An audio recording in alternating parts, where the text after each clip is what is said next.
Imagine you've reached the stage where you're ready to implement the system you've designed. Hello, and welcome to Implement. In this video, we'll explore what a technology consultant does to prepare for the implement phase of the SAP implementation lifecycle and consider the 3 scenarios you can encounter. To illustrate the key activities involved, let's say you're working with S/4HANA, which is one of the central components of the SAP RISE toolbox. At this point, you'll already be collaborating with key stakeholders and application consultants and have chosen the approach you wish to use from a choice of 3 scenarios.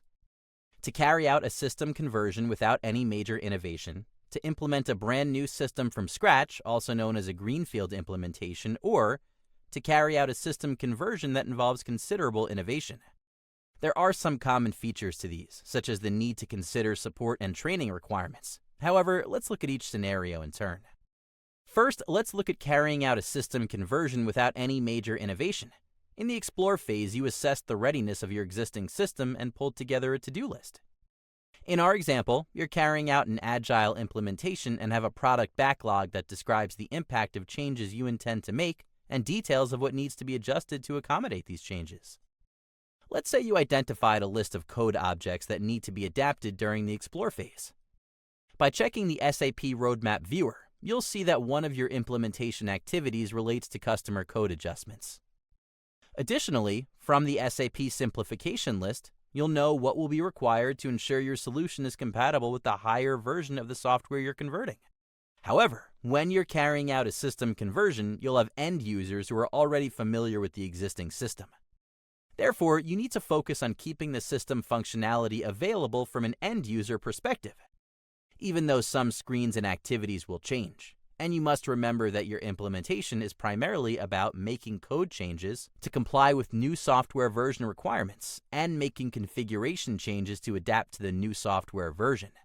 The good news in this scenario is that you may only need to focus on one specific change, for example, introducing llama, long material numbers.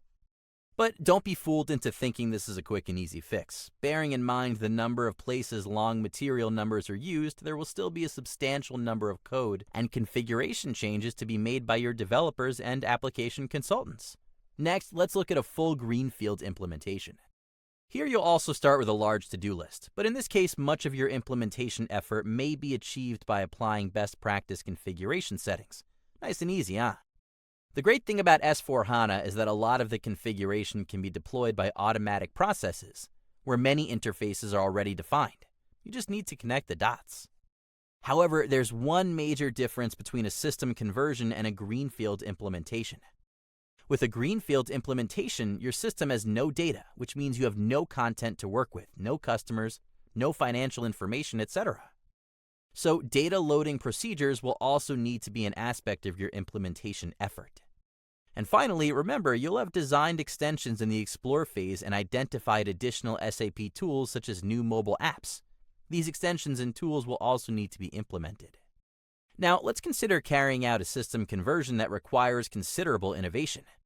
It's tempting to see this simply as a combination of the first 2 scenarios. However, the third option also brings new challenges. In your existing system, you may be using functionality that is either no longer supported or doesn't even exist in S/4HANA. This can happen when your customer's existing system was deployed many years ago. When it went live, some functions that are now part of the SAP standard solution don't exist. The implementation partner working on the initial project may have developed code that can now be replaced by standard code. So your challenge here is that this old functionality may contain data you cannot afford to lose. You need to focus on keeping this data while creating a new extension to the latest standards. You'll often find help within SAP's best practices and the useful configurations you can deploy.